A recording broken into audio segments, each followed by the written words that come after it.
আজকে আমরা surveying theory এর পঞ্চম অধ্যায়ের একটি গুরুত্বপূর্ণ অঙ্ক নিয়ে আলোচনা করব। অঙ্কটি হলো +0.4% এবং -0.2% ঢালের সংযোগস্থলে উলম্ব বাঁকের ছেদবিন্দুর আরএল ও চেইনের যথাক্রমে 39 মিটার এবং 1723 মিটার, স্পর্শক বিন্দু দুটো ও মাঝবিন্দুর আরএল ও চেইনেস নির্ণয় করো। প্রতি 30 মিটার চেইনে ঢাল পরিবর্তনের হার 0.1%। তাহলে প্রথমে যে ঢাল দেওয়া আছে এটার মান পজিটিভ, তার মানে এটা ঊর্ধ্বগামী ঢাল, এজন্য আমরা একটা ঊর্ধ্বগামী রেখা নিব। তারপরে যে ঢাল দেওয়া আছে এটার মান মাইনাস বা নেগেটিভ, তার মানে এটা নিম্নগামী ঢাল, সেজন্য আমরা নিম্নগামী একটা রেখা নিব।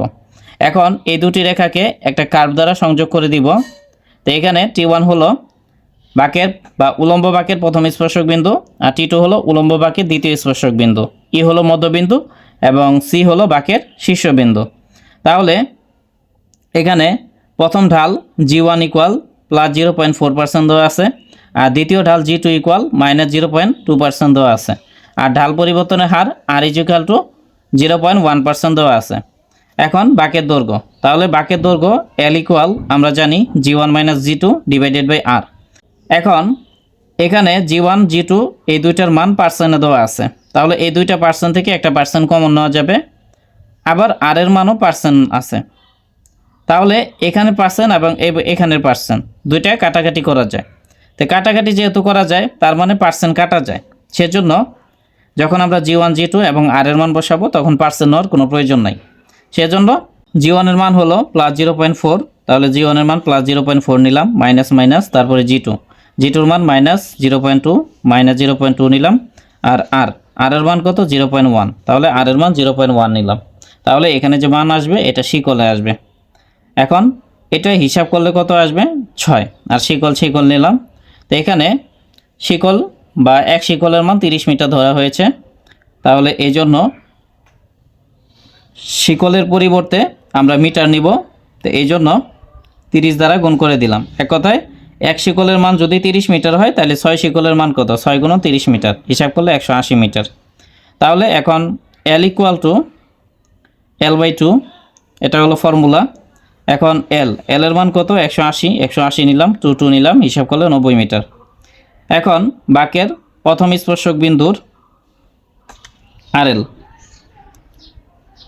= ছেদবিন্দুর RL -G1L/100, এটা হলো ফর্মুলা। এখন ছেদবিন্দুর RL কত, ছেদবিন্দুর RL 39 মিটার, তাহলে 39 মিটার নিলাম, মাইনাস মাইনাস নিলাম, তারপরে G1 এর মান কত +0.4 L এর মান হলো 90 নিলাম, আর 100 নিলাম, তাহলে এটা হিসাব করলে 38.64 মিটার আসবে।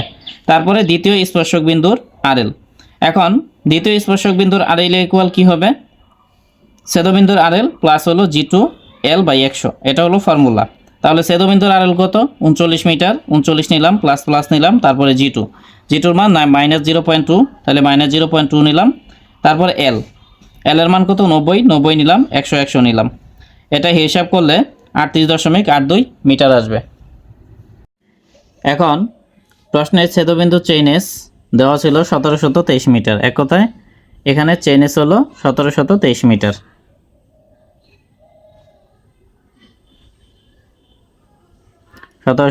মিটার। তো এখান থেকে আমরা যখন T1 মানে প্রথম স্পর্শক বিন্দু চেইনেস বের করব তখন T1F বাদ দিতে হবে। তাহলে T1F এর মান কি হবে, ছোট হাতের L এর পরিমাণ। তো এই জন্য আমরা লিখব যে প্রথম স্পর্শক বিন্দু চেইনেস = ছেদবিন্দু চেইনেস, মানে এখানে চেইনেস মাইনাস হলো এতটুকু, তার মানে L। তাহলে ছেদবিন্দু চেইনেস কত 1723 মাইনাস L এর মান আমরা কত পাইছি, L এর মান পাইছি 90 নিলাম, হিসাব করলে 1633 মিটার আসবে। এরপরে দ্বিতীয় স্পর্শক বিন্দু চেইনেস = প্রথম স্পর্শক বিন্দু চেইনেস প্লাস L। তাহলে প্রথম স্পর্শক বিন্দু চেইনেস কত 1633 মিটার, প্লাস নিলাম L এর মান 90 মিটার, এটা হিসাব করলে 1813 মিটার আসবে। এখন স্পর্শক সংযোগকারী রেখার মধ্যবিন্দুর RL, এক কথায় এখানে আমরা যখন স্পর্শক T1 এবং T2 রেখা দুটি যোগ করে দিব তখন সংযোগকারী রেখা হবে T1 T2। তাহলে এই T1 T2 রেখার মধ্যবিন্দু E এর RL বের করার জন্য এই দুটি RL এর গড় করতে হবে, এক কথায় T1 এবং T2 এর RL গড় করতে হবে। সেই জন্য T1 এবং T2 RL যোগ করব, যোগ করে 2 দ্বারা ভাগ করব। তাহলে এটা ভাগ করলে 38.73 মিটার আসবে।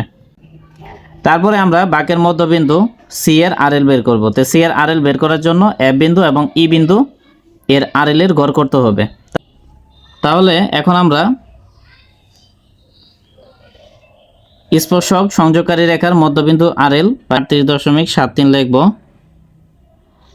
লেখার পরে এখন বাঁকের মধ্যবিন্দু C এর RL বের করব। তাহলে C এর RL বের করার জন্য আমাদের F বিন্দু এবং E বিন্দু এই দুইটির RL এর গড় বের করতে হবে।